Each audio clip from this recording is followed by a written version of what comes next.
स्वागत है आपका। आप देख रहे हैं बुद्धा's टीचिंग चैनल।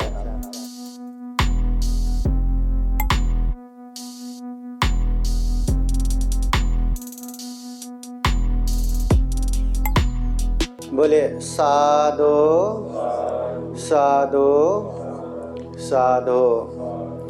महाकारुणिक तथागत बुद्ध धम्म संघ को त्रिवार वंदना। परम पूजनीय बोधिसत्व डॉक्टर बाबा साहब अम्बेडकर आज के विशेष ये धम्म कार्यक्रम में उपस्थित पूजनीय भिक्खु धम्मानंद थेरोबंते जी, पूजनीय बोधानंद, पूजनीय भिक्खु बोधानंद थेरोबंते जी, पूजनीय भिक्खु लामा जी, प्रमुख भिक्खु संघ यहाँ उपस्थित है। विशेषतः आज संदेश आश्विनी आई, कुणाल, रघुमामा, संपूर्ण परिवार, बंधु बांधव, मित्रजन सब लोग मिलके आज का विशेष धम्म कार्यक्रम हम कर रहे हैं। तो कार्यक्रम के शुरू में हम बुद्ध धम्म संघ को प्रणाम करेंगे। सब लोग हाथ जोड़ के बैठिए और पैर पीछे करके बैठिए। वंदना करने के लिए पैर पीछे करके बैठिए और जैसा मैं बोलता हूँ वैसा ही बोलिए।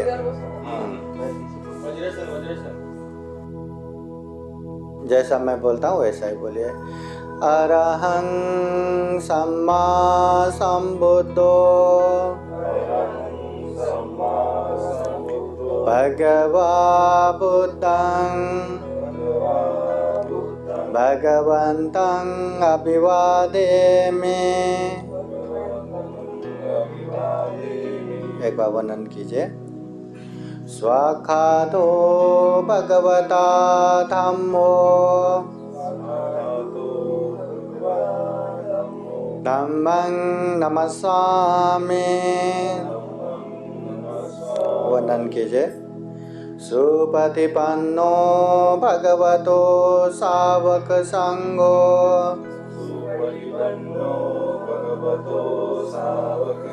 संघं नमामि।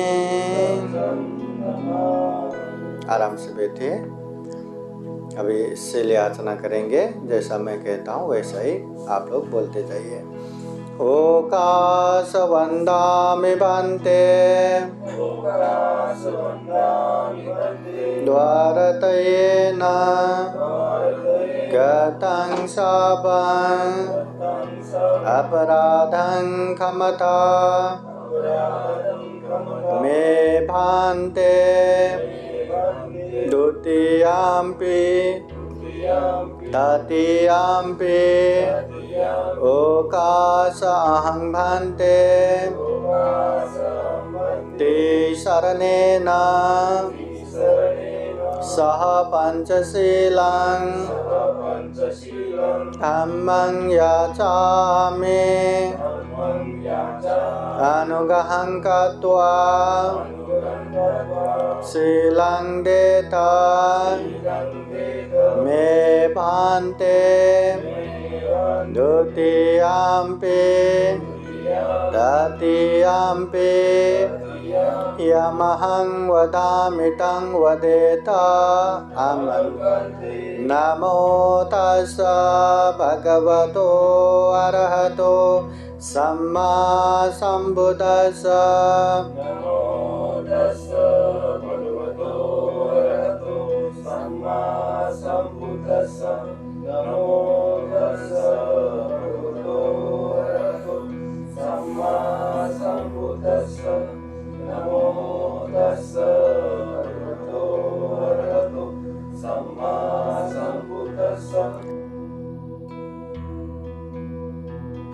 बुद्धं शरणं गच्छामि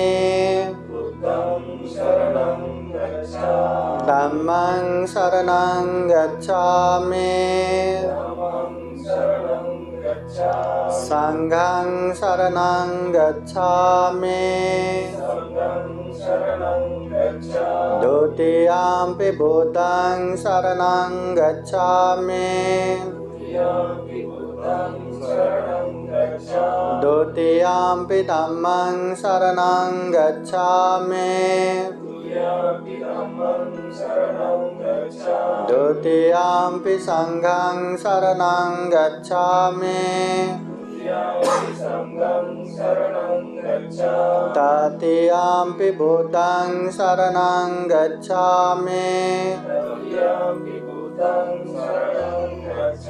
तृतीयम्पि धम्मं शरणं गच्छामि तृतीयम्पि संघं शरणं गच्छामि ते शरणगमनं परिपूर्णं पानातिपाता वेरमणि सिक्खापदं समादयामि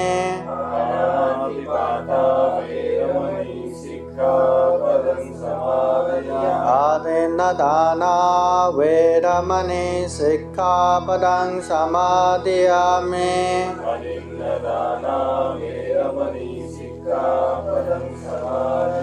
कामेषु मिच्छाचारा वेरमणि सिक्खापदं समादयामि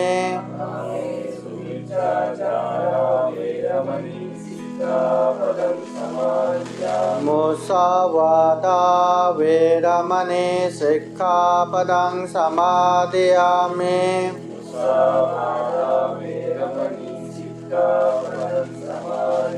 सुरामेरयो मज्जपमादत्थाना वेरमणि सिक्खापदं समादयामि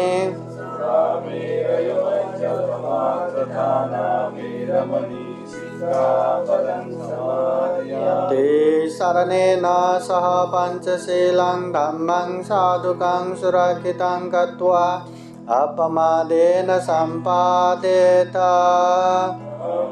साधु साधु साधु बुद्धं नमामि धम्मं नमामि संघं नमामि।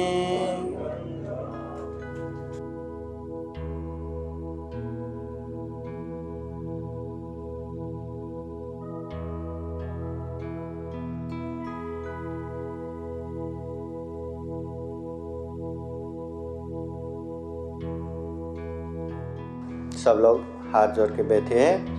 अभी अभी हमने महाकारुणिक तथागत बुद्ध धम्म संघ को पाली गाथा द्वारा वंदना किया। उसके बाद बुद्ध धम्म संघ के शरण में जाके 5 शील पंचशील को हमेशा अच्छे से पालन करेंगे ऐसा संकल्प लिया, अधिष्ठान किया। महाकारुणिक तथागत बुद्ध भी कहते हैं, अगर गृहस्थ जीवन में, पारिवारिक जीवन में सुख और शांति चाहिए तो ये 5 शील हमेशा पालन करना है। ये जानना जरूरी नहीं है, मानना जरूरी नहीं है, पालन करना जरूरी है। तो तथागत बुद्ध कहते हैं, पानातिपाता वेरमणि, प्राणी हिंसा नहीं करना, अधीना दाना वेरमणि, चोरी नहीं करना, कामेषु मिथ्याचारा वेरमणि, काम मिथ्याचार व्यभिचार नहीं करना, मुसावादा वेरमणि, असत्य झूठ नहीं बोलना, सुरा मेरय मज्जपमादत्थाना वेरमणि, अमल नशापता सेवन नहीं करना। जीवन में ये 5 शील हमेशा पालन करना चाहिए। हम उपासक उपासिका है तो बुद्ध धम्म संघ के शरण जाके ये पंचशील 5 शील हमेशा पालन करना चाहिए, पालन होना चाहिए। अभी विशेष तो पूजनीय भिक्षु संघ यहाँ उपस्थित है। आप लोगों के खूब खूब सुख हो, शांति हो, मंगल हो, कल्याण हो, ऐसी कामना करते हुए बुद्ध धम्म संघ के आशीर्वाद परित्राण पाठ करते हैं। इस परित्राण के अनुभव से बुद्ध धम्म संघ के अनंत अनंत गुण धम्म और आशीर्वाद के अनुभव से आप सभी के जीवन में खूब खूब सुख हो, शांति हो, मंगल हो, कल्याण हो। जीवन में अच्छे इच्छा आकांक्षाएं जितने भी चाहत है वो सारे के सारे पूर्ण हो। जीवन में खूब खूब उन्नति हो, प्रगति हो।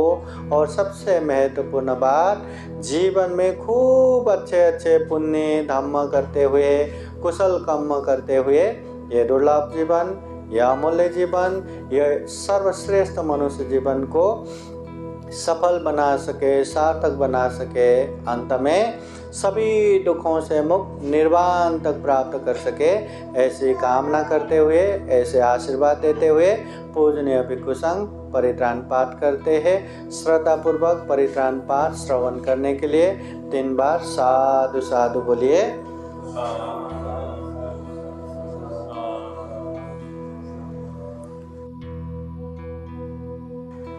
समन्ता चक्रवालेषु अत्र गच्छन्तु देवता सतमं मुनिराजस शृण्वन्तु सद्गमोक्षदं धम्मश्रवणकालो अयं वदन्ता धम्मश्रवणकालो अयं वदन्ता परितधम्मश्रवणकालो अयं वदन्ता।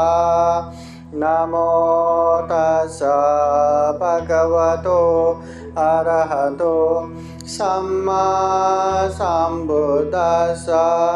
नमो तस्स भगवतो अरहतो सम्मा सम्बुद्दस्स।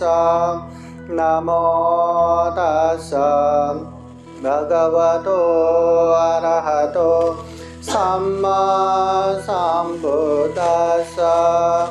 ये सन्ता सन्तचित्ताति शरण यथा लोकान्तरे वा पुम्मा भुम्मा च देवा गुणगणगहना व्यावता सापकालं। एते आयान्तु देवा वरकनकमये मेरुराजे वसन्तो। शान्तो शान्तो सहेतुं मुनिवरवचनं श्रोतुमग्गं समग्गा। सभ्येषु चक्रवालेषु यक्षा देवा च ब्राह्मणो यम् आम्येहि कथं पुण्यं सपसम्पत्तिसाधकम्। सभ्येतं अनुमोदयित्वा समग्रा शासने रता प्रमादरहिता भवन्तु आरक्षासु विशेषतो। शासनस्य च लोकस्य उद्धीर्भवतु सर्वदा। शासनं च लोकान् च देवा रक्षन्तु सर्वदा।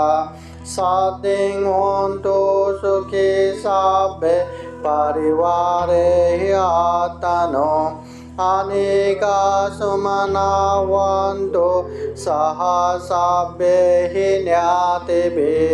राजतो वा चोरतो वा मनुष्यतो वा अमनुष्यतो वा अज्ञेतो वा उदाकतो वा पिशाचतो वा खानुकतो वा कंदकतो वा नाखततो वा जनपदरोगतो वा असद्धम्मतो वा असंदितो वा असत्पुरुषतो वा चंदहत्ति असमेघा गोना कुकुरा आहिवेचिका मनीषापदेपे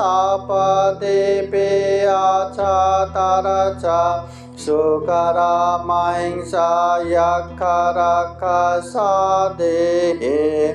नाना भयतो वा नाना रोगतो वा नाना उपद्रवतो वा सर्वे आरक्षं गच्छन्तु। एतेन सचवज्जेन शोथिते होतु सर्वदा एतेन सचवज्जेन सर्वदुःख सर्वभय सर्वरोगो विनाशतो एतेन सचवज्जेन होतु ते जयमङ्गलम् इतिपिसो भगवारहं सम्मा सम्बुद्धो वेदाचरण सम्पन्नो सुगतो लोकवेदो अनुतरो पुरुषधम्मसारथे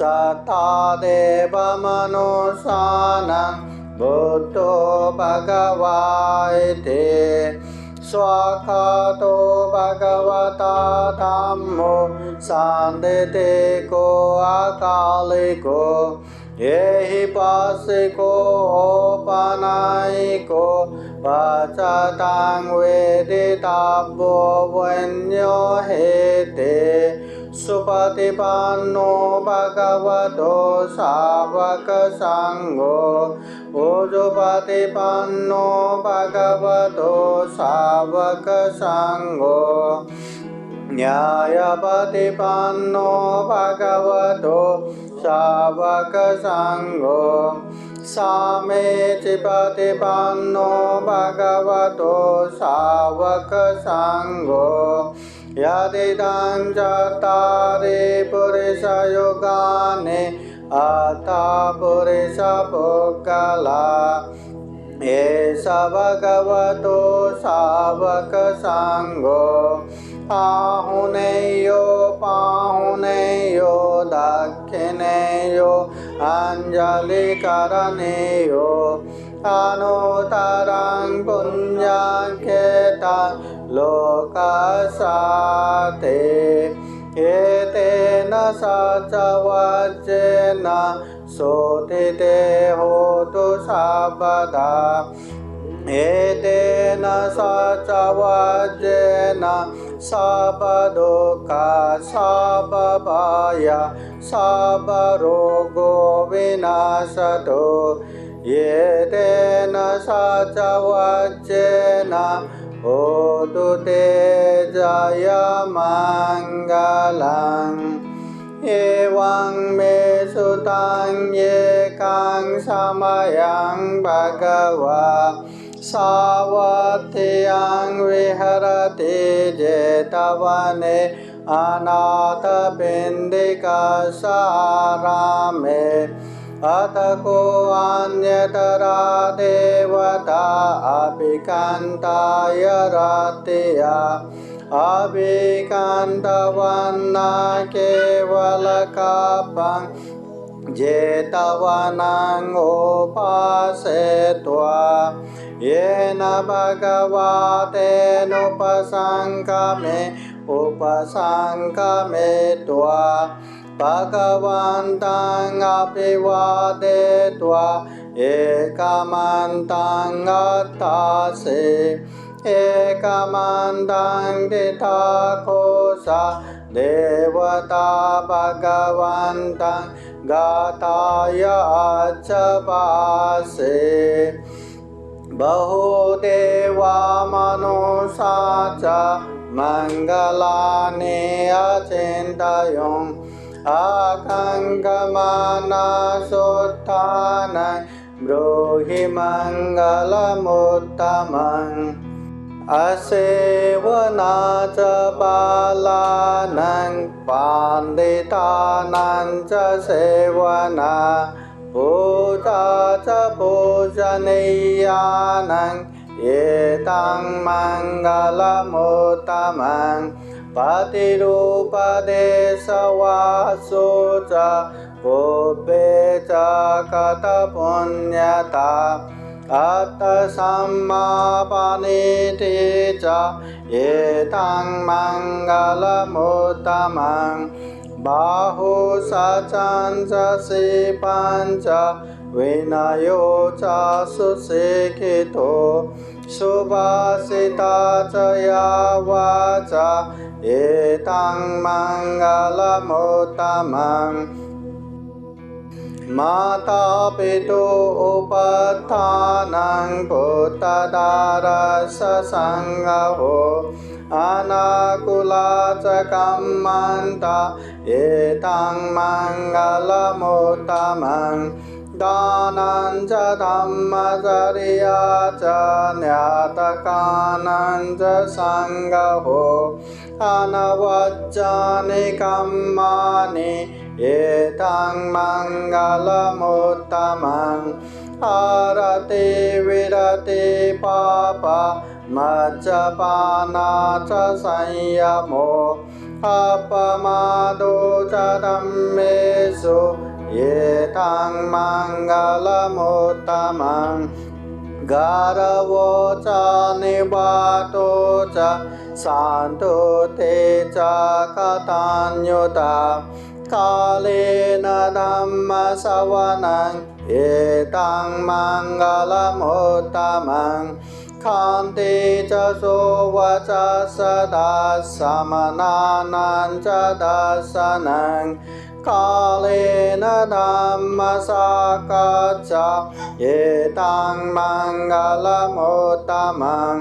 तपो च ब्रह्मचर्यं च आर्यसत्सानदर्शनं निब्बानसच्चिकिरिया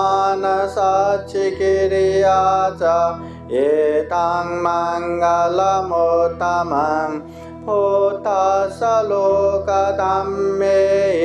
चित्तं यस्य न कम्पते अशोकं विरजं क्षेमं एतं मङ्गलमुत्तमं एतादृशानि कृत्वा न सपथमपराजिता सपथशोथिं गच्छन्ति तं तेषां मङ्गलमुत्तमं ते एतेन सचवज्रेण शोथिते होतु सर्वदा एतेन सचवज्रेण सर्वदुःख सर्वभय सर्वरोगो विनाशतो एतेन सचवज्रेण होतु ते जयमङ्गलं करणीयमत्तकुशलेन यन्तं शान्तं पदं अभिसमेत् सकोजो च सोजो च सुवचो च समुद्वनतिमाने शान्तो सको च सुभरो च अपखेचो च सल्लौक उद्धि शान्तेन्द्रियो च निपको च अपगापो कुलेषु अननुषेद्धो न च कुतं समाचरे किञ्चित् येन वैन्यो परे उपवदेयं सुखिनो वा खेमिनो वन्तु सर्वे सता भवन्तु सुखिताः एकेचिबानभूताते तसावधावरा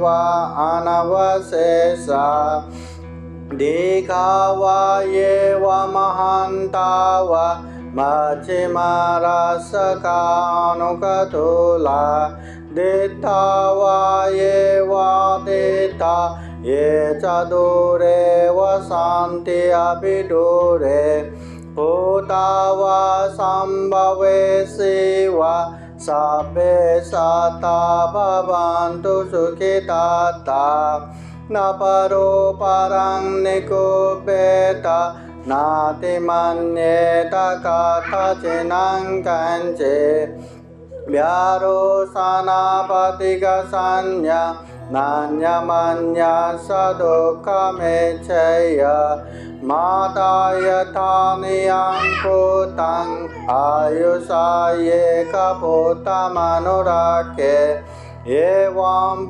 सर्वभूतेषु मानसं भावये अपरिमाणं मेतां च साबलोकस्मिन् मानसं भावये अपरिमाणं उदं अदोचतिरियं च असंवादं अवेदं असपतं तेतां चरं निसेन्नो वा शयानो वा यावदा सविगतमेद्धो एतां सतिं आदित्येय ब्रह्ममेतां विहारं इदमाहो देतें चानुपगमशीलवा दर्शनेन सम्पन्नो कामेषु विनय्यगेदं नहि जातु गपशय्या पुनरेति एतेन सचवज्जेन सोतिते होतु सर्वदा एतेन सचवज्जेन सर्वदुःख सर्वभय सर्वरोगो विनाशतो एतेन सचवज्जेन होतु ते जयमङ्गलम् दुःखपता च निर्दुःखाय भयपता च निर्भया शोकपता च निःशोकवन्तु सर्वे पिपानिनो एतावता चाम्मे सम्पदं पुण्यसम्पदं सर्वे देवानुमोदन्तु सर्वसम्पत्तिसिद्धिया दानं ददन्तु सद्दाय शीलं रक्षन्तु सर्वदा भावनाभिरतावन्तु गच्छन्तु देवतागता सर्वे बुद्धा बलवता पचेकानं च यं बलं अरहन्तानं च तेजेन रक्षं वन्दामि सर्वशो आकाशता च भूमता देवानागा महेतिगा पुण्यं तां अनुमोदयित्वा चिरं रक्षन्तु बुद्धशासनम् आकाशता च भूमता देवानागा महेतिगा पुण्यं तां अनुमोदयित्वा चिरं रक्षन्तु धम्मदेशनम् आकाशता च भूमता देवानागा महेतिगा पुण्यं तां अनुमोदयित्वा चिरं रक्षन्तु त्वां परान्ते साधु साधु साधु बुद्धं नमामि धम्मं नमामि संघं नमामि अहं वन्दामि सर्वदा। पूजनीय भिक्षु संघ द्वारा आप लोगों के प्रति मैत्री करुणा रखते हुए बुद्ध धम्म संघ के अनंत अनंत गुण धम्म और आशीर्वाद परित्राण द्वारा देने का काम संपन्न हुआ। अभी पूजनीय भिक्षु संघ थोड़ा थोड़ा धम्म देशना देंगे। सर्वप्रथम हमें धम्म देशना देंगे पूजनीय लामा भंते जी।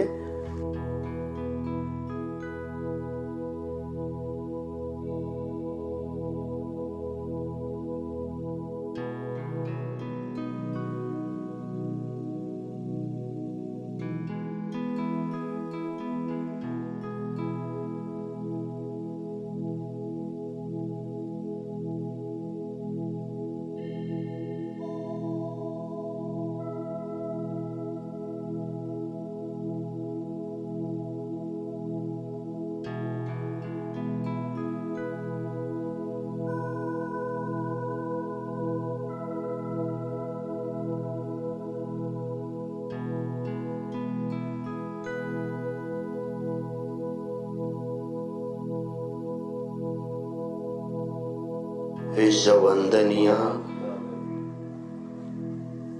महाकरुणी तथागत सम्यक संबुद्ध विश्वरत्न परम पूज्य बोधिसत्व डॉक्टर बाबासाहेब आंबेडकर, आदरणीय भिक्खु संघ, इनको त्रिवार अभिवादन। और उपस्थित जादव बौद्ध परिवार, आज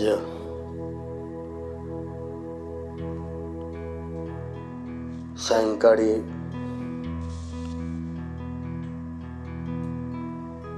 या वर्षवास्य निमित्ताने आपण तीन भंतेजीला पाचारण केलेलं आहे। आपले पुण्यकर्म, सत्कर्म आपल्या या परिवारासाठी भंतेजी औरंगाबादवरून आले।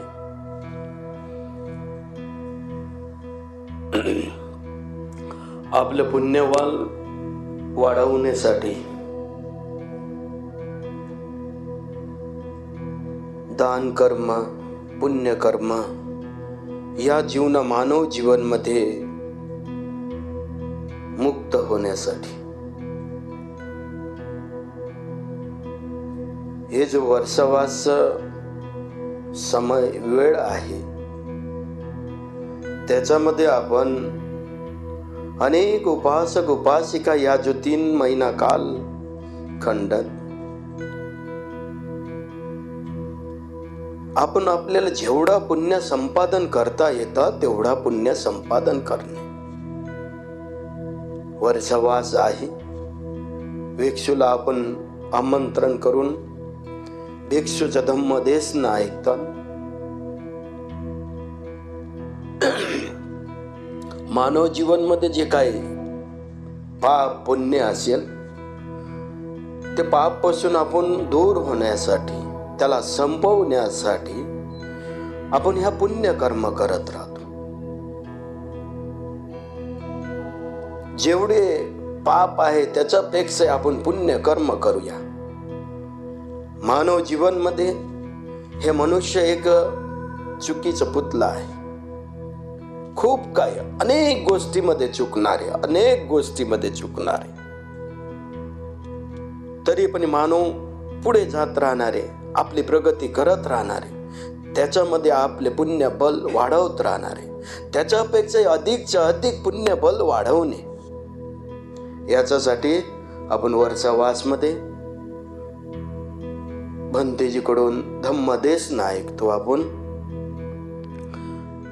याच्यामध्ये पंचशील आहे, पंचशील पासून अष्टशील आहे।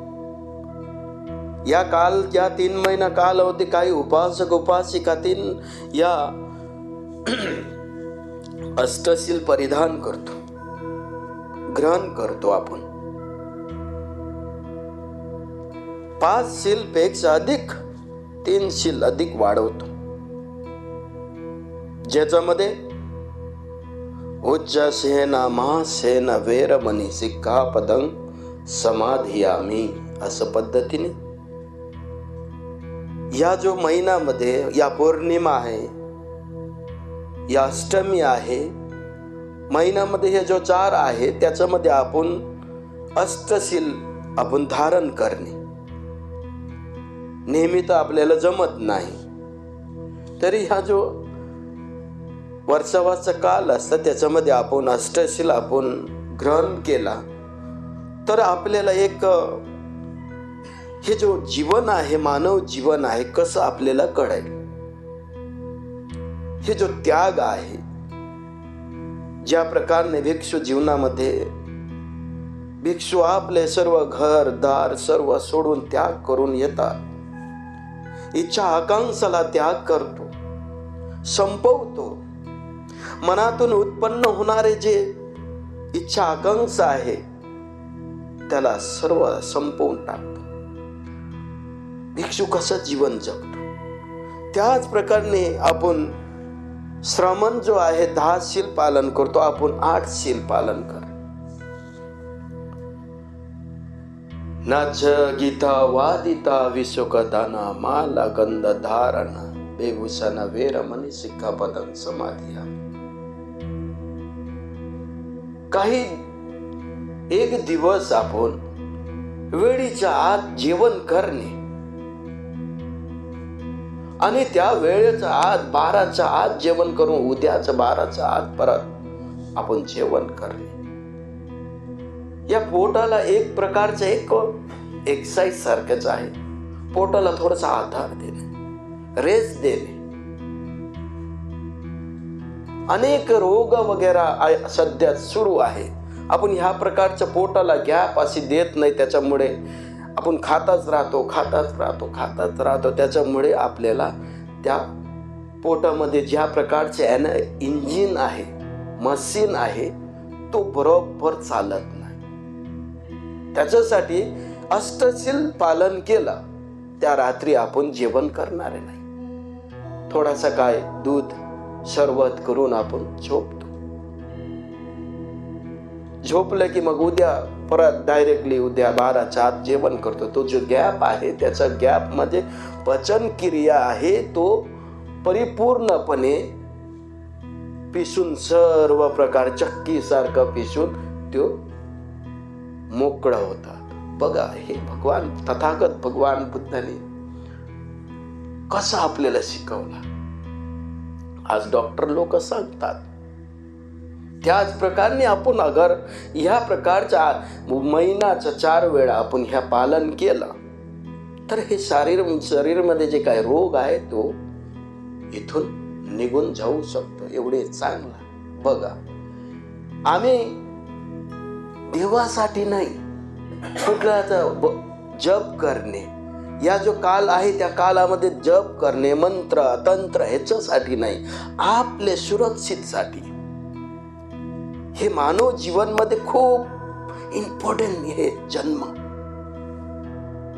खूप अनमोल आहे. हा आपल्याला परत परत मिळत नाही. हे जन्म परत परत मिळत नाही. जो मिळेला जन्म आहे ना, त्याला कसं पद्धतीने आपल्याला वापरायचं आहे. क्षणिक 5 सेकंड मिनिट पण आपल्यासाठी खूप खूप अनमोल आहे. आज जरा काय झाला तर किती मोठा डिस्टन्स गॅप राहणार आहे. 2 दिवस आजारी पडला तर त्या घरामध्ये सारे गोष्टी थांबून जातात.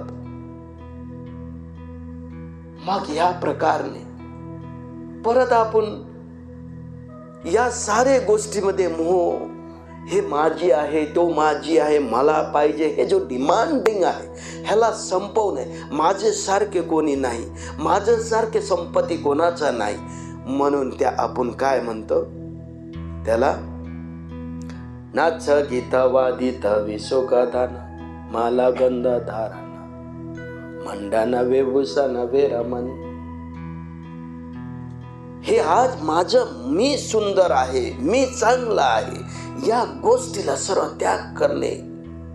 एक दिवस आपण पांढरा शुभ्र कपडे घालणे आणि आपल्या हे जो कानामध्ये लावणारे आपण मेकअप वगैरे करतो, या सारे एक दिवसासाठी बाजूला ठेवणार. कारण कानामध्ये सोन चांदी वगैरे असेल, रस्त्यामध्ये जाताना ते पण एक कोणी खिचून घेऊन जातो. कोणी म्हणतात बघा माझं सारखे कोणाचा नाही, हे आत्ताच मी घेतला. एक प्रकारचे त्याच्यामध्ये मोह तयार होता, देश भावना तयार होता. मला किती चांगला दिसतं बघा, आपण मेकअप करतो, त्या दिवशी त्याला संपवणे. एक दिवस सर्व काढून बाजूला ठेवणे. हे जो अहंकार आहे त्याला मुक्त होणे. आपण जे प्रकारचे कपडे वगैरे हे आपण घालतो तो सर्व बाजूला करून एक शुभ्र कपडे घालून, पांढरा कपडा जेव्हा घालतो आपण काय राहतो, एकदम जागृत राहतो. काला पांढरा कपडा जो आहे तो जेव्हा घालतो ना, त्याच्यामध्ये आपण काय राहतात, वेधून राहतात. बाकी कपड्यामध्ये वेधून राहतो, कुठेही पण बसतो. जेव्हा शुभ्र कपडा घालतो तेव्हा बघा ना, आपले माइंड कसं कॉन्शियस असतं, एकदम कॉन्शियस असतात. चेअर मध्ये बसताना, खाली बसताना, वरती बसताना किती कॉन्शियस आहे. अरे बसायच्या आधी हे घाण नाही का, कारण मी पांढरा कपडा घातलेला आहे. बघा, जागृत. मी बसताना बघायला पुसून बसतो, जागृत आहे. बसताना, उठताना, खाताना कपड्यामध्ये तर लागत नाही का, हे पांढरा कपडा आहे. खाताना शिस्ताने खायला पाहिजे. बघा कसं शिकवतो आपल्याला. या प्रकारची आपल्या जीवनमध्ये जागृत ठेवतात. अशी प्रकारने अष्टशील आपण परिधान करतो, ग्रहण करतो भिक्षूकडून, याचना करून. अशी आठवड्याला एकदा तरी आपण करायला पाहिजे. आपले जीवनामध्ये भरपूर काही बदल होतात. आज मी काहीतरी करतोय, मी माझ्यासाठी काहीतरी करतो. अख्खा जीवन, आयुष्यभर मी दुसऱ्यासाठी जगत आहे. कधी परिवार, आपले मुलं बाळा, आपले नातू नाती, जे काय कुटुंब आहे, आई वडील, सारेसाठी करतो. पर आज मी माझ्यासाठी जगतोय. कोणासाठी जगतो? माझ्यासाठी जगतो. मी आज जगायला पाहिजे. मी स्वतःला मी ओळखण्यासाठी. खरोखर मी मनुष्य म्हणून जन्माला आल्यापासून मी मनुष्यासारखं जीवन जगलो का, ह्याला एक रिमाइंडर करण्यासाठी जागृत करतो आपण. म्हणून एखादरी आठवड्याला, महिन्याला आपल्या स्वतःसाठी देणं, तेव्हाच आपण काहीतरी करतो, काहीतरी बघतो आपल्याकडे. हे जो वेदना उत्पन्न होणारे, दुःख उत्पन्न होणारे, मी माझे ह्या प्रती जे काय दुःख निर्माण होता, उत्पन्न होता, ह्याला संपवण्यासाठी अशी प्रकारचं अष्टशील एखादरी घ्यायला पाहिजे. हे वर्षवास आहे. खूप बरा वाटतो आपले परिवार कुटुंबामध्ये आल्यानंतर की आपल्या तो पालन करताय. जेवढा पालन करा तेवढा आपल्यासाठी मंगल आहे. बाकी लोक करू की नाही, पण मी करतो माझ्यासाठी. मी आज तो काही एक दिवस माझ्यासाठी जगत आहो. म्हणून आपण रात्री जेव्हा भोजन करून, जो भोजन आपण करत नाही, सरबत वगैरे घेऊन आपण झोपतो, त्या दिवशी बघा आपल्याला झोप लागतं की नाही, लागतं की नाही. कारण दररोज सवय लावलेला असतो रात्री जेवण करणं. त्या दिवशी अजिबात झोप लागत नाही. रात्री उपाशी झोपतो, मग त्या दिवशी आपण फक्त सरबत पिऊन झोपतो. बघा कसा प्रकार नाही तो जागृत. तो पण आपण खाली उच्च सेना मा सेना वेरमणी सिक्कापदं समाधी. उच्च स्तर मध्ये जेव्हा उच्च, आज बघा सर्वकडे भांडण चालू आहे. मला कुर्सी पाहिजे, उंच पद पाहिजे, मला ह्याने मोठ्या बोलायला पाहिजे, माझ्यासारखे कोण नाही, मला कुर्सी पाहिजे, मला हे पाहिजे. जो इगोनेस आहे, इगो, लढाई करत आहो. मला पाहिजे, मला श्रेष्ठ बोलायला पाहिजे, सर्वच पेक्षा जास्त उंच मध्ये माझी सीट असायला पाहिजे, स्टेज असायला पाहिजे, मला बोलायला पाहिजे. हे मीपणा आहे ना, त्या दिवशी तो अष्ट तो शील आहे. ज्या दिवशी घेतो त्या दिवशी हे समाप्त होतात. हे काय नाही आहे. खाली आपण चटाई झोपून, आपल्या हाताला आपले कुशी बनवून आपण झोपतो. ह्याच्यामध्ये आपल्याला नम्रता येतात. अशी प्रकारचे उपासक उपासिका हे वर्षावास मध्ये आपण अष्टशील तरी आपण एका आठवड्याला घ्यायला पाहिजे. हेच आपल्या मंगलिक राहील, आपल्या तब्येतमध्ये सुधार येईल. हे जो निसर्गाचा जो नियम आहे त्याला आपण सोबत चालू शकतो. या प्रकारचं आज या वर्षवासच्या निमित्ताने 3 भंतेजीला आपण बोलवणे. भंतेजी बोलणारे 2 भंतेजी, बाकीचे थोडा मी जास्त लांब केला मग वेळ होतात. त्याच्यामुळे आपण सर्व जाधव कुटुंब तीन भंतेजी आलेला आहे, आपल्याला ब्लेसिंग दिलेला आहे, आशीर्वाद दिलेला, मंगल मैत्रीत केलेला आहे. आपल्या कुटुंबामध्ये जे काय परित्राण आपण ऐकलेलं आहे, या सत्यवचनने ऐकलेलं आहे, तो तथागत भगवान बुद्धाचा 2500 वर्षपूर्वीचा या परित्राण ऐकलेला आहे, तुम्ही ऐकलेलं आहे. या सत्यवचनने तुम्हा सर्वच जी इच्छा आकांक्षा जे काय आहे पौर्णिमाच्या चंद्रप्रमाणे परिपूर्ण हो. या युद्धात कामना करतो आपले परिवारला सर्वांचं मंगल हो, सर्वांचं कल्याण हो, सर्वच दुःख मुक्ती हो. साधू साधू.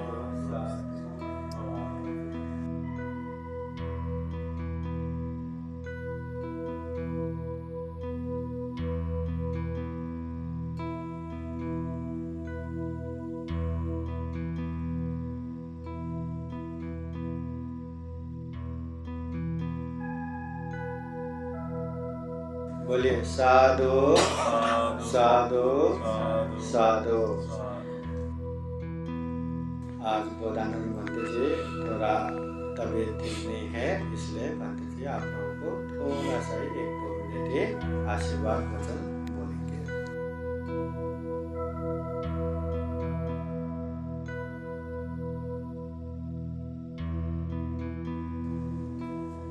नमो तस्स भगवतो अरहतो सम्मा सम्बुद्धस्स. नमो तस्स भगवतो अरहतो सम्मा सम्बुद्धस्स.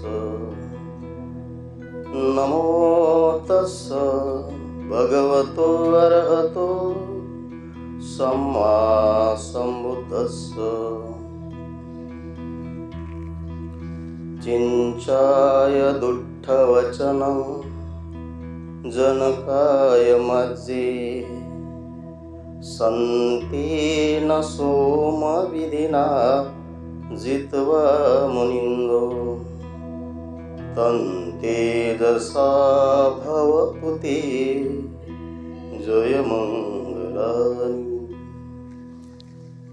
दुःखमुक्तीचे मार्गदाता दुःखमुक्त महामानव तथागत भगवान बुद्ध, तद्वतच त्यांच्याच सुमार्गावर अधिष्ठित असणारा पूजनीय भिक्खू संघ आणि ज्यांच्या महान आणि असीम त्यागातून आपणा सर्वांना या संस्कृतीचं दान मिळालं. या संस्कृतीचे दानदाते समस्त भारताचे महान असे महान पुरुष पूजनीय बोधिसत्व डॉक्टर बाबासाहेब आंबेडकर, उपस्थित पूज्य भदंत डॉक्टर इंदवंसजी महाथेरो, पूज्य भदंत के.आर. लामाजी, उपस्थित जाधव बौद्ध परिवार, उपस्थित शिंदे बौद्ध परिवार, आजच्या ह्या वर्षावासाच्या कालखंडामध्ये महान अशा एका संस्कृतीचं अनुमोदन आपणा सर्वांकडून होत आहे. निश्चित आपणा सर्वांच्या ह्या कल्याणकारी बाब आहे. आपल्या ह्या वास्तूमध्ये 3 बौद्ध भिक्खू येऊन त्यांच्या मुखातून आपण सर्वांनी अगदी शांत, शुद्ध आणि एकाग्र चित्ताने परित्राण पाठ श्रवण केलेला आहे. आणि तद्वतच आपण धम्मदेशना सुद्धा श्रवण करत आहात. सज्जन हो, मनुष्याच्या जीवनामध्ये एका ठिकाणाहून दुसऱ्या ठिकाणी जाण्यासाठी बल लागतं, शक्ती लागते, सामर्थ्य लागतं. हे सामर्थ्य, हे शक्ती, हे बल केवळ शरीराचं आहे का? तर केवळ शरीराचं नाही, तर त्याला मानसिक सुद्धा बल असलं पाहिजे. म्हणून मनुष्याच्या जीवनामध्ये जीवन जगत असताना मनाचं बल अधिक महत्वाचं असते.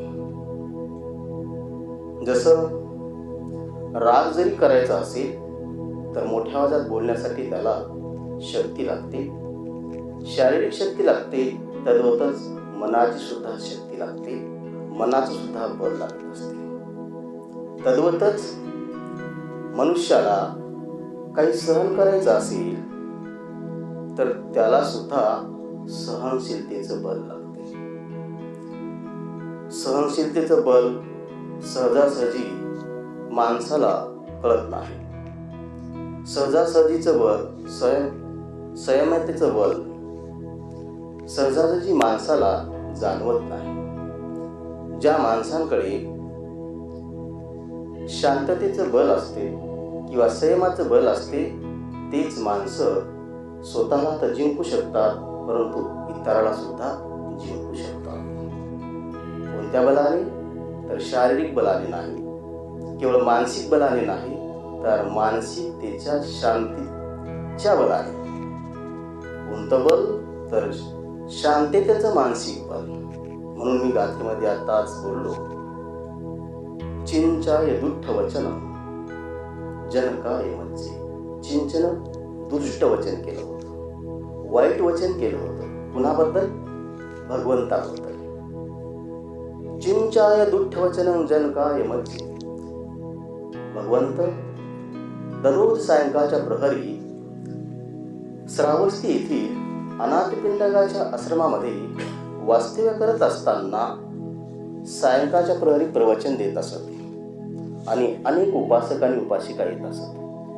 आणि त्याच प्रसंगी चिंचा नावाच्या स्त्रीने गर्भधारणेचं काय केलं? नाटक केलं. गर्भधारणेची आव आणली आणि भगवंताचं प्रवचन सुरू असताना मध्येच आली आणि दुष्ट वचन करू लागली, शिव्या देऊ लागली, घाणघाण बोलू लागली. तर सर्व लोक बसलेले, राजा बिंबिसार, अनाथ पिंडक, सुजाता, विशाखा, हे सर्व लोक बसलेली. ती कोणती बोलते आली, शिव्या देते आली, रागवते आली. सबंध लोक प्रवचन श्रवण करणारे भगवंताकडे पाहू लागले, त्या स्त्रीकडे पाहू लागले, भगवंताकडे पाहू लागले, स्त्रीकडे पाहू लागले. इवन राजे लोक सुद्धा भगवंताकडे पाहू लागले, स्त्रीकडे पाहू लागले. राजा लोकांना असं वाटलं की भगवंताला शिव्या देत आहे. भगवंताने आम्हाला जर आता आदेश दिला तर हिची आम्ही मान कापून टाकू शकतो, कारण आमचं सैन्य बाजूलाच उभा आहे, तलवारी घेऊन उभा आहे. तर भगवंतानी काही केलं का? अजिबात नाही. भगवंतानी राजाला आदेश दिला का? अजिबात नाही. तर भगवंतानी विधी कोणती वापरली? कोणतं बल वापरलं? संतेन सोमविधीना. कोणती विधी? शांततेची विधी. संतेन सोमविधीना जित्वा मुनिंदो तंते जसा भवतु ते जय मंगला. एक शब्दाची प्रतिक्रिया दिली नाही. दिली का? एकाही शब्दाची प्रतिक्रिया दिली नाही. तिचं काय व्हायचं झालं आपोआप, आणि ती सुद्धा नंतर भगवंताला शरण आली. शॉर्टमध्ये सांगतोय, सांगण्याचं तात्पर्य आहे की शांततेची शक्ती सहजासहजी माणसाला मिळत नाही. संयमाची शक्ती सहजासहजी माणसाला मिळत नाही. ती निर्माण करावी लागते, आणि निर्माण करण्यासाठी मनाची शुद्धता असावी लागते, मनाची शीतलता असावी लागते. तेव्हाच मन प्रबल होत असते, अन्यथा मन प्रबल होत नाही. अहंकारी मन कधी प्रबल होत नाही, द्वेषी मन कधी प्रबल होत नाही, आसक्तीवालं मन कधी प्रबल होत नाही.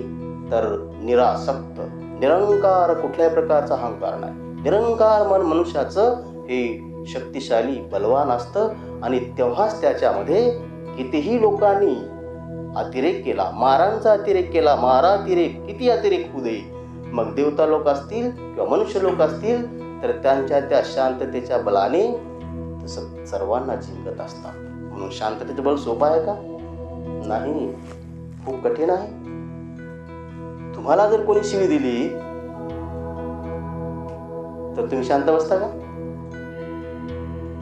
बसतो का?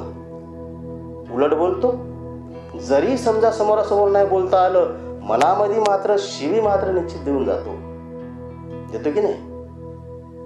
हे प्रॅक्टिकल आहे, ही वस्तुस्थिती आहे. तिथे भगवंतांनी सांगितलं शांतीचं बल तिथे असलं पाहिजे. आणि ते सजग राहण्यासाठी, क्षण आणि प्रतिक्षण सजग राहण्यासाठी काय हवं आहे? मेडिटेशन. काय हवं आहे? विपश्यना. अंतर्मुख व्हायचं आहे. अरे माझ्या शांततेची शक्ती कमी करण्यासाठी कोणीतरी प्रयत्न करत आहे. ह्या प्रयत्नाला आम्ही कुठेतरी जागलं पाहिजे. ह्या प्रयत्नाला कुठेतरी मी सजग राहिलं पाहिजे. माझी शक्ती मी कमी होऊ देणार नाही. कोणती शक्ती? तर शांततेची शक्ती. संतेन सोमविधीना, शांततेची विधी कधी कमी होऊ देणार नाही. म्हणून आपण ही विधी वापरली पाहिजे. घरामध्ये हे व्यावहारिक आहे, संबंध गाथा व्यावहारिक आहे, दैनंदिन जीवनाची आहे. कोणी काय बोलत असेल तर जिंकायचं कशाने? ना तलवार, ना भाला, ना बर्ची, ना दगड, ना लाठी, ना काठी, ना शिवी, ना प्रतिक्रिया. कशाने जिंकायचं? शांततेच. रिॲक्शनच नाही. म्हणून आता ही छोटी आपली बालिका, तुम्ही तिला रिॲक्शन देऊच नका. ती काही वेळानं आपोआप शांत होणार. रिॲक्शन द्यायची नाही. बस रिॲक्शन दिली, ॲक्शनला रिॲक्शन दिली, संपलं. तिथे शांतता भंग होत असते. तिथे शांततेचं वातावरण राहत नसते. तिथे शांततेचे मूळ उगमस्थान कापल्या जात असतात. म्हणून जर आपल्याला शांततेने कुणाला जिंकायचं असेल तर एकमेव उपाय आहे, ते म्हणजे संयम, शांतता. बस याच्यापेक्षा दुसरा मार्ग नाही. विशेष रूपाने आत्ताच आशू असेल, संदेश असेल, ताई असतील, रविमामा असतील, तुम्ही सर्व मेडिटेशन करून आला. मनाला सांभाळणं काही सोपं नाही. सोपं आहे का? नाही. कितीतरी हत्तींना बांधून ठेवू शकतो, कितीतरी हत्तींना, परंतु मनाला बांधता येत नाही. There is no any rope entire the world ज्याने तुम्ही त्या मनाला बांधू शकता. म्हणून हा बलाला निर्माण करण्यासाठी, शांततेचं बल निर्माण करण्यासाठी आपल्याला गरज आहे त्या सशक्त मनाची, प्रबल मनाची, सामर्थ्यवान मनाची. दुर्बल मनाला काढून टाकणे आणि दुर्बलाशी संबंधित असणारा अहंकार, मीपणा, द्वेष, आसक्ती, ह्या सर्व गोष्टीला दूर करणे. अशा प्रकारची भावना तुमच्या चित्तामध्ये सद्योदित निर्माण व्हावी. अशा प्रकारची भावना तुमच्या चित्तामध्ये दिवसेंदिवस सतत कायम राहावी आणि क्षण आणि प्रत्यक्षण तिचं जागृत तुमच्या चित्ताकडून व्हावं. अशा प्रकारची मैत्री, अशा प्रकारची भावना, अशा प्रकारची कामना आजच्या प्रसंगी आपल्या सर्वांच्या प्रती करतो आणि इथेच थांबतो. सर्वांना माझ्या कारुण्यमय जय. साधु साधु साधु.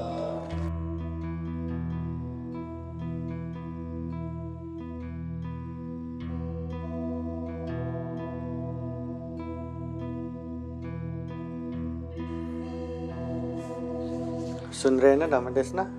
और सुनना है ना? हाँ?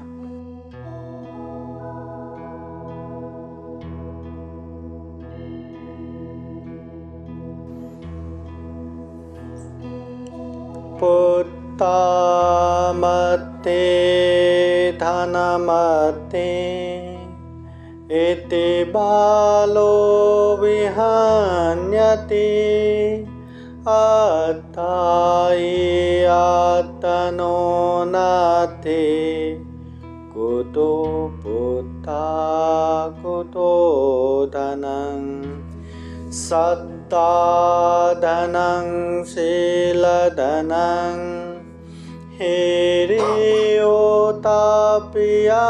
धनं सुतधनं च जागो मे पन्यावे सतमं धनं सापपापस अकरणं कुशलसौपसम्पदा सचितपरियोदपनं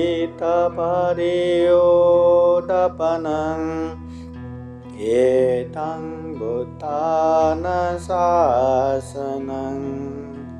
साधु साधु साधु।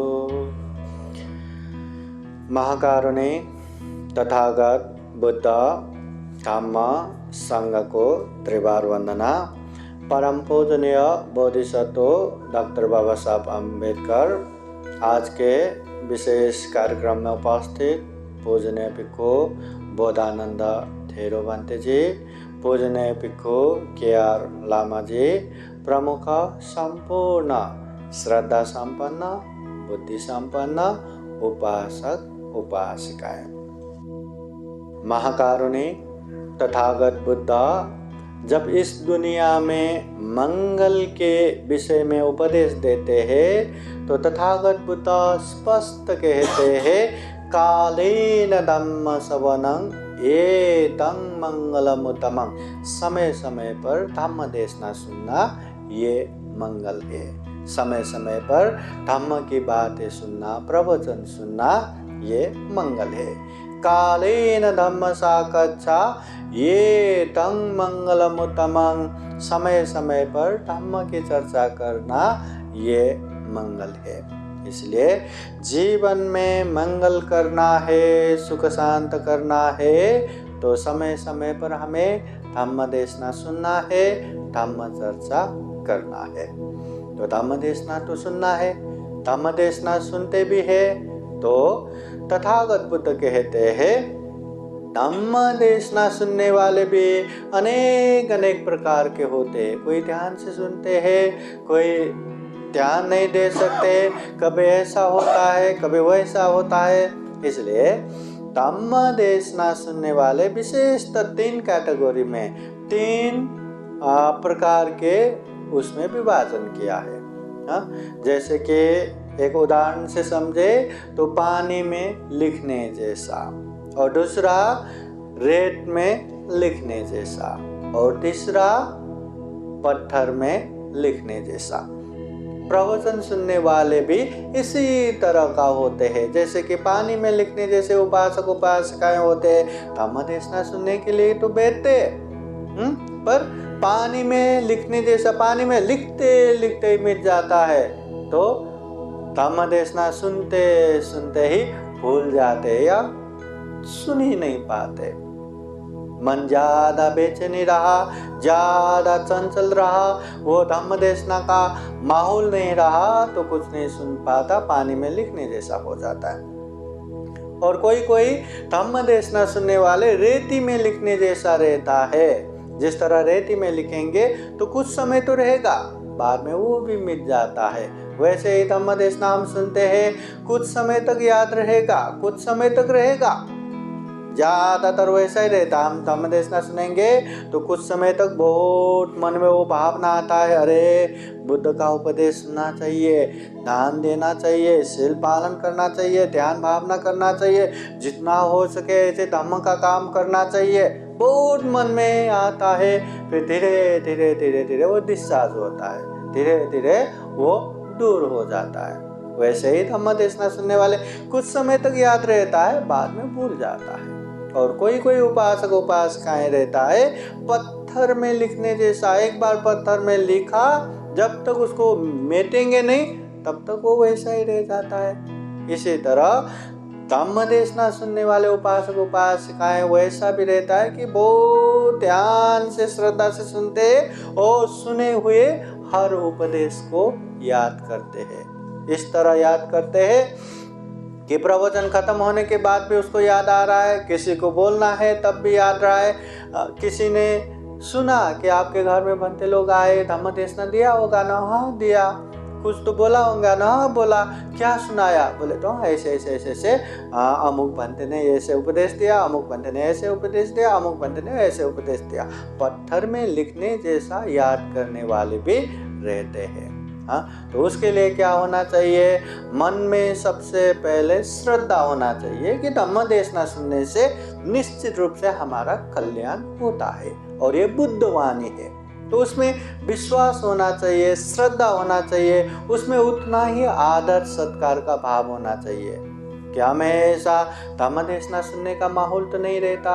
हमेशा पूजनीय बनते लोग ऐसे धम्म देशना देने के लिए तो आते नहीं, तो कभी कभी ये मिलता है, ये समय बहुत अच्छे से धम्म देशना सुनना चाहिए। उस तरह का श्रद्धा होना चाहिए। जब श्रद्धा रहेंगे, जब विश्वास रहेंगे, बहुत ध्यान भी जाता है, बहुत एकाग्र होता है, और ध्यान से एकाग्रता से सुनेंगे तो उस समय वो धम्म देशना जो भी हम सुनते हैं बहुत अच्छे से याद रहता है। कुछ कुछ शब्द छोड़ के धम्म देशना पूरा पूरा याद हो जाता है। इसलिए श्रद्धा पूर्वक ध्यान पूर्वक सुनना चाहिए। अगर श्रद्धा नहीं रहा, विश्वास नहीं रहा, ध्यान नहीं रहा, एकाग्रता नहीं रहा, धम्म देशना सुनने का माहौल नहीं रहा, या मन ज़्यादा ही बेचैनी है, मन ज़्यादा ही व्याकुल है, मन ज़्यादा ही असंयमित है, तब तो धम्म देशना सुन ही नहीं पाएंगे। इसलिए धम्म देशना का भी एक माहौल होना चाहिए, तब जाके अच्छे से धम्म देशना सुन पाएंगे। अभी बंते जी ने भी बोले ना, बच्चे चल रहा है, अगर रिस्पॉन्स नहीं करते तो शांत। अरे हम तो बनते लोग ही है। तथागत बुद्ध के समय में भी कौशल देश के राजा प्रसेनजीत वहां भगवान बुद्ध के पास उपदेश सुनने के लिए आया। बुद्ध धम्म देशना दे रहे, मगर वो बिल्कुल नहीं सुन रहे। क्यों? क्योंकि उनके गोदी में बच्चा था, बच्चे के साथ ही खेल रहा था, और ऐसे समय में कहाँ धम्म देशना सुनना होता। इसलिए ऐसे समय में भी धम्म देशना सुनना नहीं होता। जब ज़्यादा ही भूखा है, एकदम भूख से एकदम व्याकुल हो रहा है, ऐसे समय में भी धम्म देशना नहीं सुन पाएंगे। खुले मैदान में चारों ओर से अनेक तरह से डिस्टर्ब हो रहे, ऐसे समय में भी धम्म देशना सुनना नहीं होगा। या ज़्यादा ही हवा ऐसा चल रहा है, ऐसे समय में भी धम्म देशना सुनना नहीं होगा। या ज़्यादा ही दूर बैठे, आवाज़ भी मुश्किल से पहुंच रहा है, ऐसे समय में भी धम्म देशना नहीं सुन पाते, है ना। धम्म देशना सुनने के लिए भी एक माहौल रहता है, एक आदर के साथ, एक सत्कार के साथ सुनना है। कहीं संदेश ने रेस्टोरेंट लेके गया भंते लोगों को, वहीं खाना खिलाया और भंते जी छोरा धम्म देशना दीजिए, बनेगा क्या माहौल? रेस्टोरेंट में बनेगा? कहीं गए पार्क में, और घूमते घूमते भंते जी बहुत ही धम्म देशना सुनने का मन हो रहा है, थोड़ा धम्म देशना दीजिए ना, बनेगा माहौल? इसलिए धम्म देशना भी एक सुनने का माहौल होना चाहिए, तब जाके बहुत अच्छे से धम्म देशना सुनेंगे। और ये माहौल बन रहा है, इसलिए मन को एकाग्र करके बेचैनी होने की हर बात को थोड़ा सा दूर रखे। बाद में तो है ही वो सारा, वो बच्चे भी है, सारे है, पर ये जो समय है थोड़ा सा एकाग्र करके श्रद्धा चित्त से सुनेंगे तो और ज्यादा लाभ होगा।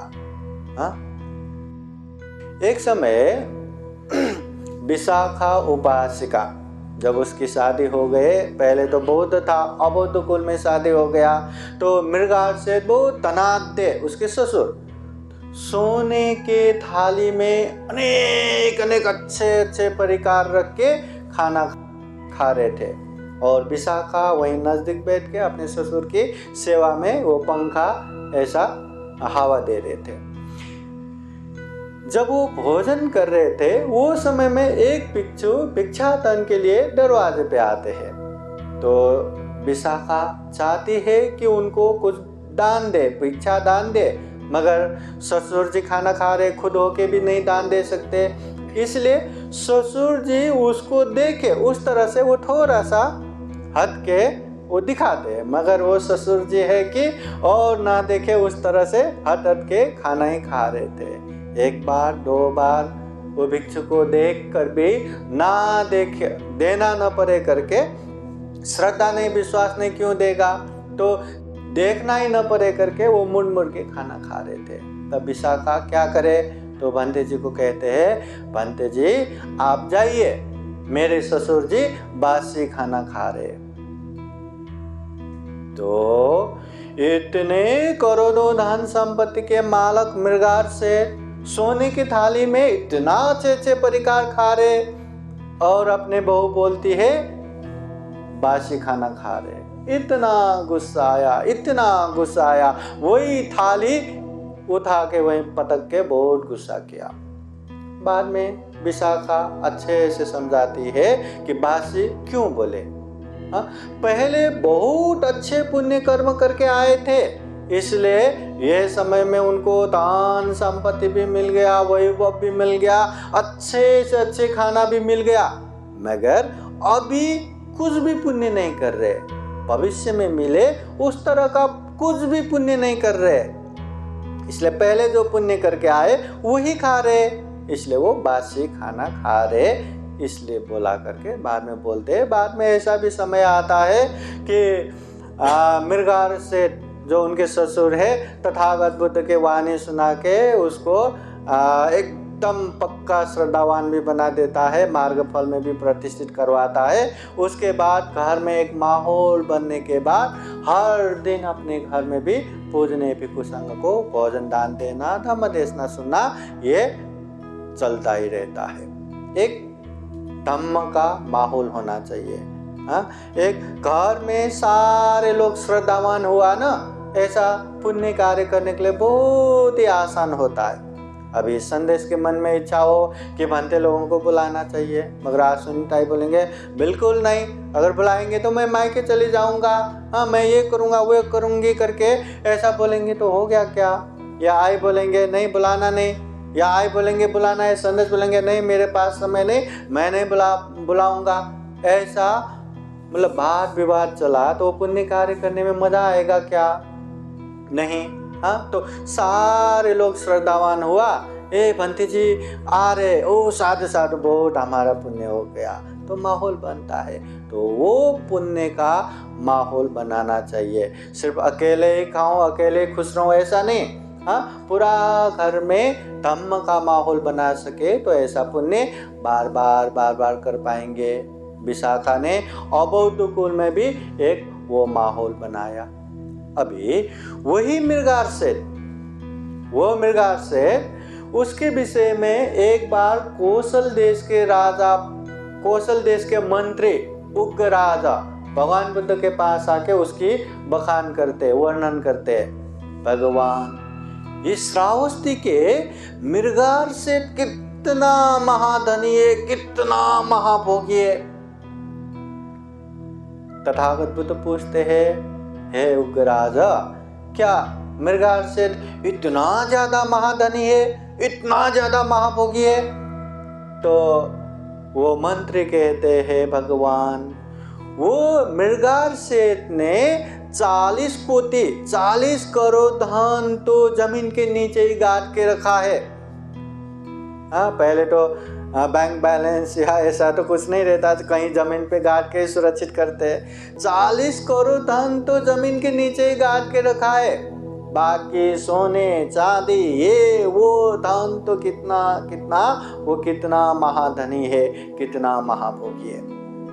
उस समय तथागत बुद्ध कहते हैं, हे उग्र राजा, मृगार सेठ महाधनी है नहीं है ये मैं नहीं कहता, मृगार सेठ महाभोगी है नहीं है मैं नहीं कहता, मगर ये जो दान संपत्ति देख के ये महाधनी महाभोगी कह रहे हैं ना, ये धन तो जब तक जीते हैं तब तक ही साथ में रहता है, मरने के बाद साथ में नहीं आता। और जीते हैं तो भी अच्छे से सदुपयोग किया, यूटिलाइज किया तो ही वो साथ देता है, नहीं तो तथागत बुद्ध ने ऐसे धन को काल सर्प बताया है। काल सर्प, उसी की वजह से अनेक दुश्मन उत्पन्न होता है, भाई बहन में बहुत लड़ाई झगड़ा हो जाता है। तो वो धन संपत्ति भी अनेक तरह से नाश हो सकता है, जैसे पानी में बह के भी नाश होता है, आग लगने से भी नाश होता है, चोर चुरा के भी नाश कर सकता है, शत्रु एकदम षड्यंत्र करके एक ही झटके में भी खत्म कर सकता है।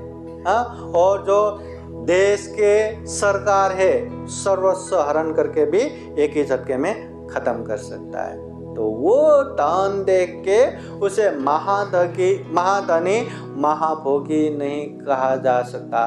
तो तथागत बुद्ध कहते हैं, जिसके पास वास्तव में सही रूप का आर्य धन रहेगा, जो 7 आर्य धन रहेगा, दुनिया में वही सबसे महाधनी है, वही सबसे महाभोगी है। तो पूछते हैं क्या वो सप्तरत्न आर्य धन, वो 7 आर्य धन क्या है? तो तथागत बुद्ध कहते हैं सद्दा धनं शील धनं हिरियोताप्यं धनं सुत धनं च चागो मे पन्यावे सत्तमं धनं। सद्दा धन पहला धन, शील धन दूसरा धन, हीरे अर्थात लज्जा धन तीसरा धन, ओटप्प अर्थात भय धन चौथा धन, श्रुत धन, त्याग धन, प्रज्ञा धन, ये 7 धन, ये 7 आर्य धन जिसके पास रहेगा वो दुनिया के सबसे महाधनी, सबसे महाभोगी होगा। अभी श्रद्धा हमें है कि नहीं है, मगर किसी भी हालत में वो श्रद्धा बदलना नहीं चाहिए, कम नहीं होना चाहिए। बुद्ध धम्म संघ के प्रति, आर्य सत्य के प्रति, कर्म के प्रति, कर्म फल के प्रति हमेशा पक्का विश्वास होना चाहिए, उसे श्रद्धा दान कहते हैं। ऐसा श्रद्धा दान हम में होना चाहिए। दूसरा, शील हम पालन करते हैं कि नहीं, पालन करते हैं कि नहीं? हाँ, तो शील को कोई भी अवस्था हो, कोई भी मौसम हो, कोई भी परिस्थिति हो, कभी भी शील को नहीं बिगाड़ा तो वो शील दान भी हो गया। तीसरा, हीरी धन, लज्जा धन, पाप करने से, अकुशल करने से, गलत करने से हमें अंदर से शर्म आता है कि नहीं, तो हमें वो लज्जा दान भी है, हीरे दान भी है। मगर हमेशा कोई दुनिया देखे ना देखे, गलत है ना, पाप है ना, तो अंदर से अगर मैं ये पाप करूंगा तो दुनिया मुझे क्या कहेंगे, शर्म हो गया, तो हीरे लज्जा दान भी हो गया, तीसरा दान। चौथा, ओटप दान, भय दान, गलत करने में, पाप करने में हमें डर लगता है कि नहीं? अगर मैं ये पाप करूंगा तो कोई देखेगा तो मुझे मारेगा, मुझे पीटेगा, मुझे पुलिस पकड़ के लेके जाएगा, जेल में डालेगा, मरने के बाद मैं दुर्गति में जाऊंगा, डर है कि नहीं? अगर वो डर से कभी पाप नहीं किया तो भय दान, ओटप दान भी हो गया, चौथा दान। पांचवा दान, श्रुत दान, बहुत सारी बातें सुन के, धम्म के अच्छे अच्छे बातें सुन के, पढ़ के, जो पंडित होते हैं, विद्वान होते हैं, या बहुत सारे सुन के बहुश्रुत होते हैं, उसे कहते हैं श्रुत दान। हम बहुत सारे धम्म की बात सुनते हैं ना, बहुत सारे बातें पता है ना, पंचशील पता है, अष्टशील पता है, 4 आर्य सत्य पता है, 10 पारमिता पता है, चतुर्ब्रह्म विहार पता है, त्रिलक्षण पता है, प्रतीति समुत्पाद पता है। ऐसे बहुत सारे बातें सुन के हो, पढ़ के हो, जानबूझ के, मतलब ज्ञान बढ़ा के बैठना, ये बहुत श्रुत है, श्रुत दान। और छठा है त्याग दान। हम दान देते हैं कि नहीं? दान देते हैं ना, चाहे अपनी जरूरत की चीजें हो या ना हो, दूसरों के हित कल्याण के लिए एकदम खुला हाथ करके, खुला हृदय करके, श्रद्धा चित्त, त्याग चित्त से दान देते हैं, तो त्याग दान हो गया। जिस तरह एक बोतल को ढक्कन खोल के उसको उल्टा करेंगे तो उसमें जितना भी पानी है सारा का सारा नीचे आता है, ऐसे ही दान देने के लिए जितना अपने पास हो, कभी भी कंजूसाई ना करते हुए दान दिया तो उसे त्याग धन कहते हैं, छठा धन। और सातवां धन है प्रज्ञा धन। हमें पाप धम्म पता है कि नहीं, ये करना है, वो करना है, ये नहीं करना, वो नहीं करना है, ये पता है कि नहीं? कुशल अकुशल, पाप धम्म, योग्य अयोग्य, इसको अच्छे से पता होना, ये प्रज्ञा धन है। और इतना ही नहीं, गलत है तो करना ही नहीं, उससे दूर होना। अगर अच्छा है, पुण्य है, धम्म है, तो वो मार्ग पे आगे बढ़ना, ये प्रज्ञा धन है। तो तथागत बुद्ध कहते हैं जिसके पास ये 7 धन रहेगा, वो दुनिया के सबसे बड़ा महाधनी है, महाभोगी है। अभी सातवां का सातवां गुण धम्म तो हम में थोड़ा थोड़ा तो है ना। पूर्णतः हुआ तो सबसे महाधनी सबसे महाभोगी होता है। यही मृगार सेठ, वही मृगार सेठ के विषय में जो प्रशंसा करते हुए ये सप्तरत्न आर्य धन के विषय में तथागत बुद्ध ने उपदेश दिया, वही मृगार सेठ के बहु विशाखा, जिन्होंने बुद्ध धम्म में इतना सारा दान दिया। उस समय अपने गहने, उस शादी के समय में उसके पिता ने 9 करोड़ धन का, उन समय में 9 करोड़ धन का महालता प्रसादन गहना बना के दिया था। वो गहना बुद्ध शासन में अर्पण करके उसके पैसे से जमीन खरीद के वो बिहार बनाना और भव्य दिव्य समारोह करके दान देना। उस समय 27 करोड़ धन खर्चा करके पूर्वाराम बिहार दान दिया। और हमेशा बिना बुलाए अपने घर में 500 भिक्षु संघ के लिए नाश्ता के समय में नाश्ता, भोजन के समय में भोजन, और शाम के गिलान प्रत्यय के टाइम पे गिलान प्रत्यय चतुर्मधु, इस तरह से सारे व्यवस्था करके रखते थे। इतना दान पुण्य करने वाला ये विशाखा। और वही मृगार सेठ, ये मृगार सेठ पहले तो अबौद्ध था, मगर विशाखा ने मेहनत करके बुद्ध के उपदेश सुना के उसको मार्ग फल में प्रतिष्ठित किया। ये मृगार सेठ मार्ग फल में प्रतिष्ठित होने के बाद अपने बहू के पैर पर के, जिस तरह मेरी माँ ने मुझे जन्म दिया मैं ये दुनिया देख पाया, मगर तुमने ज्ञान रूपी मुझे जन्म दिया, इसलिए आज से मैं तुम्हें माता की दर्जा देता हूँ। तब से विशाखा को मृगार माता भी कहते हैं। इसलिए ये मृगार सेठ ये बाद में बौद्ध होके एकदम माहौल बन गया। इसलिए हमें भी धम्म का माहौल बनाने के लिए एक का मेहनत, घर में एक अच्छा खासा माहौल बन जाता है। घर में एक श्रद्धा का माहौल बन गया तो ऐसा पुण्य हम कितना कितना कर सकते हैं। और कभी भी कर सकते हैं करके ज़्यादा समय तक रुक के नहीं बैठना। कम से कम संभव हुआ तो हफ्ते में एक बार, वर्षावास के समय में तो हफ्ते में एक बार बनते लोगों को बुला के परित्राण धम्म देशना सुनते जाना चाहिए। अगर नज़दीक संभव है तो बिहार में वो धम्म देशना कार्यक्रम में जाते रहना चाहिए। कार्यक्रम करना चाहिए, बिहार तो है, कार्यक्रम करते रहना चाहिए, भंते लोगों को बुलाते रहना चाहिए, है ना। अभी वो संभव नहीं है तो घर में हफ्ते में एक बार हो या 2 हफ्ते में एक बार हो या कम से कम महीने में एक बार हो, ऐसा कार्यक्रम करते करते जाना चाहिए। क्यों इतना करना चाहिए? क्योंकि हम आज के समय में हर किसी के हाथ में मोबाइल रहता है। मोबाइल को दिन भर चलाने के बाद शाम होते होते उसका मोबाइल का बैटरी सारा का सारा उतर जाता है। फिर हम क्या करते हैं? बैटरी नहीं है, अब फेंक दो करके फेंक देते हैं क्या?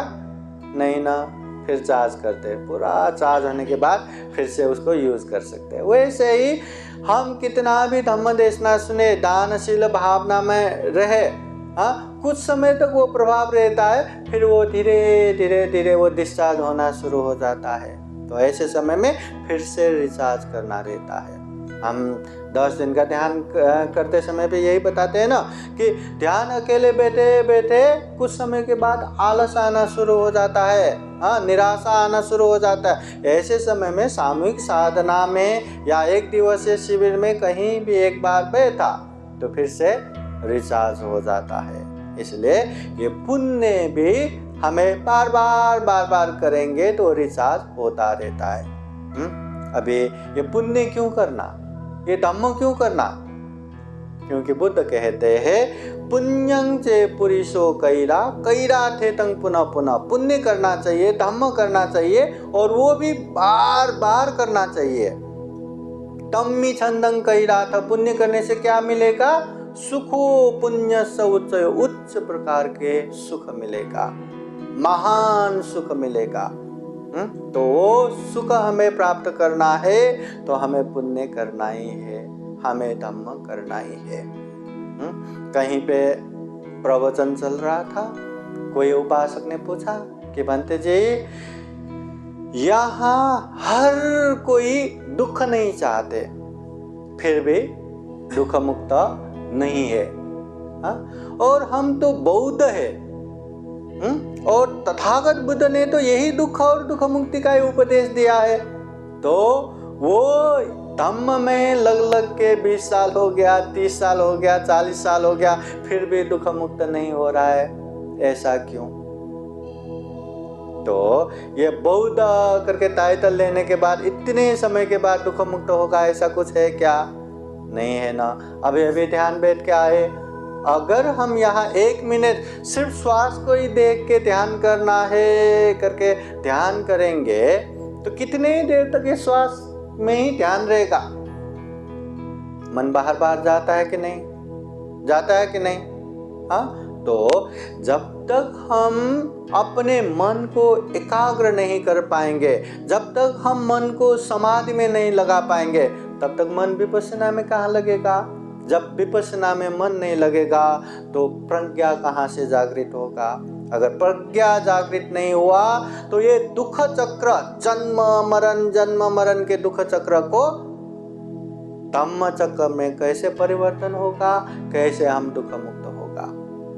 1 मिनट मन एकाग्र करना मुश्किल है तो दुख मुक्ति कैसे होगा?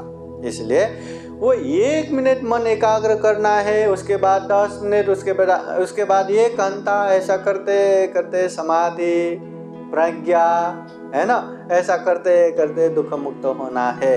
केवल ये दुख है, जन्म होना, बुढ़ापा आना, बीमार होना, मरना, जो इच्छा करते वो पूरा न होना, प्रिय बिछोड़ होना, अप्रिय के साथ रहना, संक्षिप्त में ये पंचस्कंद नाम रूप रूपी ये शरीर धारण करना ही दुख है। ऐसा दुख तो हम कितना भी बोलते। फिर दुख का कारण ये तृष्णा है, काम तृष्णा, भव तृष्णा, विभव तृष्णा। ये दुख मुक्त निर्वाण है और निर्वाण पहुंचने का ये मार्ग है, मध्यम मार्ग, आर्य अष्टांगिक मार्ग, शील, समाधि, प्रज्ञा। ये दुख और दुख मुक्ति तथागत बुद्ध भी कहते हैं, उपदेशों में भी बहुत बार सुनते हैं, ग्रंथों में भी बहुत बार पढ़ते हैं। ये तो हमने जान लिया, ये तो हमने मान लिया, पर समझ के हम अभ्यास कर रहे हैं क्या? समझ के पालन कर रहे हैं क्या? हमारे जीवन में दुख है, उसे हम कुछ नहीं कर सकते, मगर दुख बार बार आने वाले वो तृष्णा को हम समझ रहे हैं क्या? वो तृष्णा को हम कम कर रहे हैं क्या? अच्छा देखे तो वाह कितना अच्छा है, वो मुझे चाहिए, वो मेरा होना चाहिए, मेरा मेरा मेरा मेरा, मुझे मुझे मुझे, ये भावना कम हुआ क्या? नहीं हुआ ना।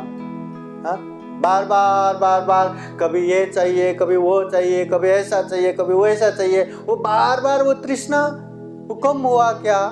नहीं हुआ ना। तो जितना हम कम कर पाएंगे उतना ही हम दुख मुक्ति की तरफ आगे बढ़ पाएंगे। अभी भंते जी ने भी धम्म देशना देते समय तथागत बुद्ध के जीवन में भी कितने मार आए। तथागत बुद्ध के जीवन में जितना मार आए ना, हमारे जीवन में आते तो हम जी नहीं पाते। हम शायद सुसाइड भी करते, इतना मतलब ऐसे भी मार आए। पर तथागत बुद्ध है ना, उन्होंने वो सारे दुख को भी स्थिर होके, शांत होके, जैसा है वैसा ही उसको समाधान कर दिया। अभी हमारे जीवन में थोड़ा भी दुख आए तो अरे रे मुझे ये दुख हो गया, वो दुख हो गया, इतना बेचैनी, इतना तनाव, वो दुख को कई गुना हम बढ़ा देते हैं। और सुख हुआ तो कुछ दिखाई नहीं देता, सामने कौन है वो भी दिखाई नहीं देता, बस जमीन पे पैर नहीं टिकता, हम आकाश में उड़ते रहते हैं। मगर तथागत बुद्ध जैसा भी हो शांत होके, स्थिर होके, जैसा है वैसा ही देखते हैं। अच्छा हुआ तो ये भी हमेशा होने वाला नहीं, ये भी बदल जाएगा। बुरा हुआ तो ये भी हमेशा होने वाला नहीं, ये भी बदल जाएगा। हाँ, तथागत बुद्ध भिक्षुओं को भी बार बार उपदेश देते हैं कि कोई हमारी निंदा कर रहा है तो दुखी मत हो, कोई हमारी प्रशंसा कर रहा है तो भी खुशी मत हो।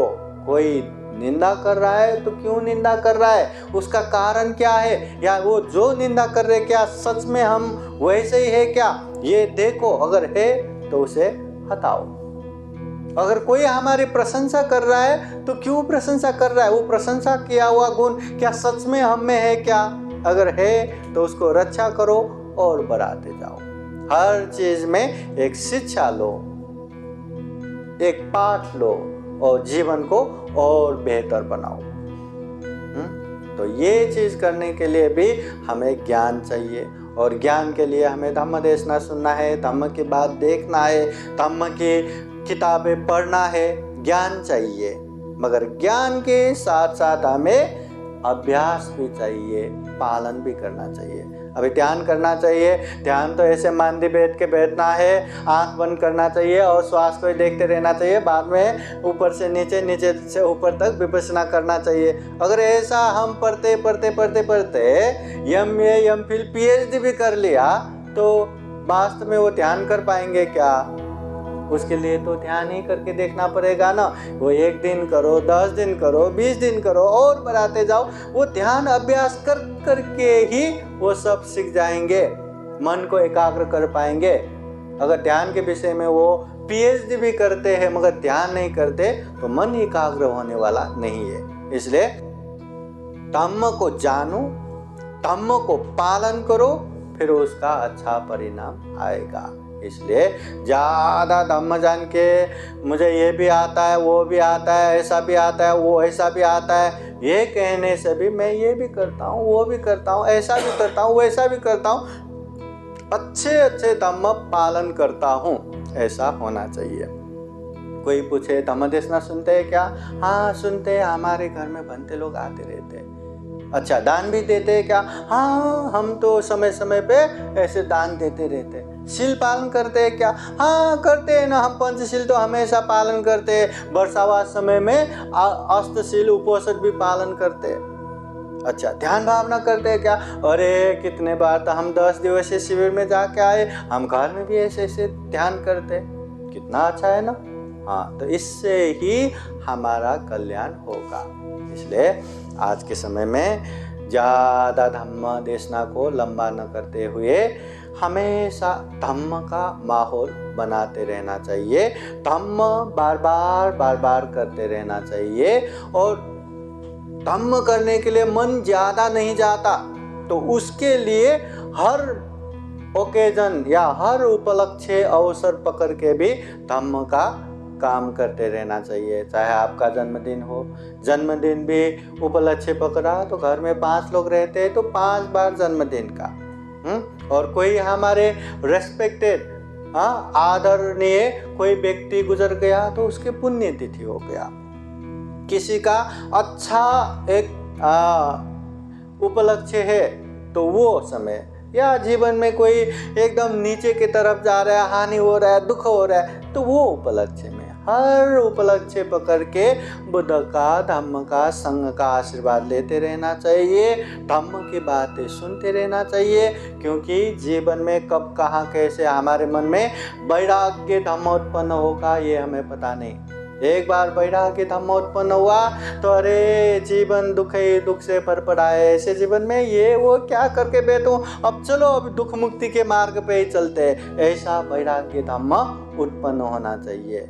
मगर वो कब कहाँ उत्पन्न होगा, जब तक उत्पन्न नहीं होगा धम्म कार्य में निरंतर आगे बढ़ना है, धम्म का माहौल बनाते जाना है। तथागत बुद्ध पूछते हैं कि अगर हमारे सर पे आग लग जाए तो हमें क्या करना चाहिए? पहले वो आग बुझाना चाहिए या मैं ये काम में जा रहा हूँ, मुझे ये काम है, वो काम है करके सारा काम करके आराम से वो आग बुझाना चाहिए?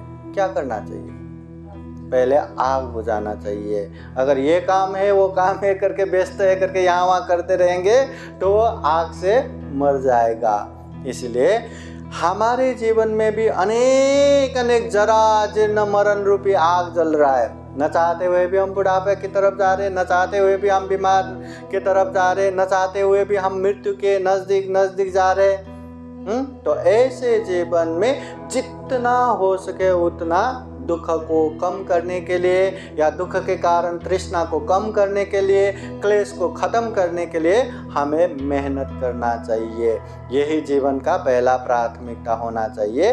ये तथागत बुद्ध के उपदेश है। इसलिए ऐसे तथागत बुद्ध के उपदेश को जान के समझ के हम भी खूब धम्म कार्य में आगे बढ़ सके, धम्म का माहौल बना सके और जीवन में ढेर सारा पुण्य धम्म करते करते ये जो दुर्लभ मनुष्य जीवन है, ये जो अमूल्य मनुष्य जीवन है, ये जो सर्वश्रेष्ठ मनुष्य जीवन है, इसको भी सफल बना सके, सार्थक बना सके।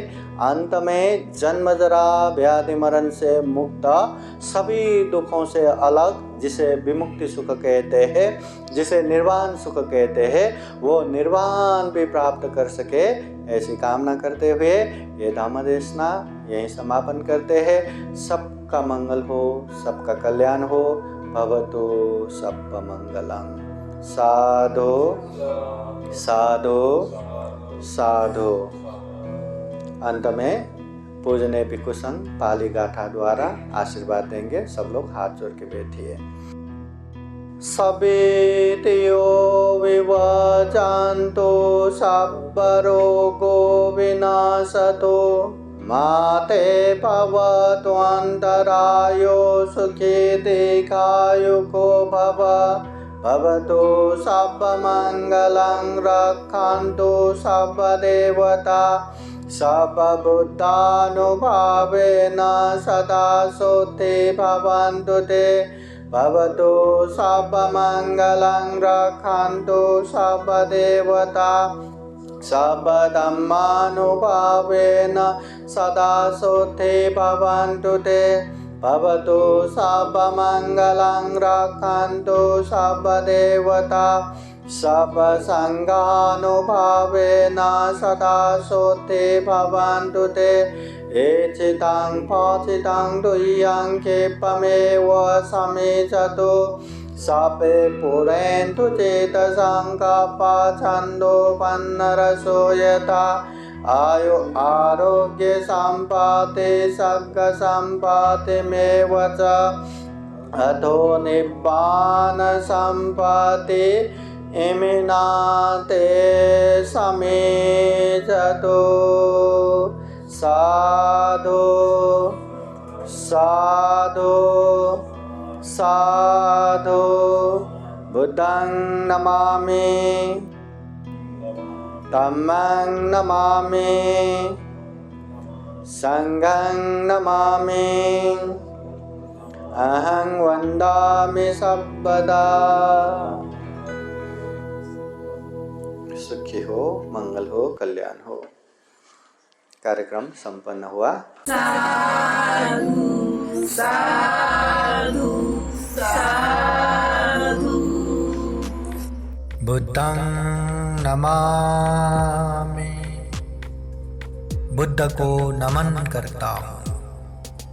धम्मं नमामि, धम्म को नमन करता हूँ। संघं नमामि, संघ को नमन करता हूँ।